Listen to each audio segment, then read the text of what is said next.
I'm trying to 3D print this model here, but I'm having some trouble. Take a look at this. So this 3D model here has a very thin line around it, and this thing doesn't really stick well to the build plate, so it kept detaching. So let me show you what I did to fix this. All I had to do was create more surface area for that small shield to actually stick to the build plate with. So all I did was added a few helper discs, and then I merged it together so it is one object, and I'll show you how to do that real quick.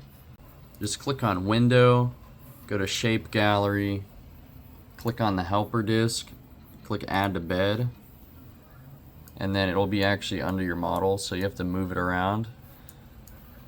And then there's your helper disc. You can put it on the thin area there, and then it will help attach small objects to the build plate. Here you can see the helper discs in action. They create more surface area for the object to stick down to the build plate. Now, one really important step that you don't want to miss is that you have to merge these objects together, or you'll get intersecting geometry and that will mess up your print. So all you got to do is press Control A and then right click, press merge, and there you go. And then press slice, and everything will be one object.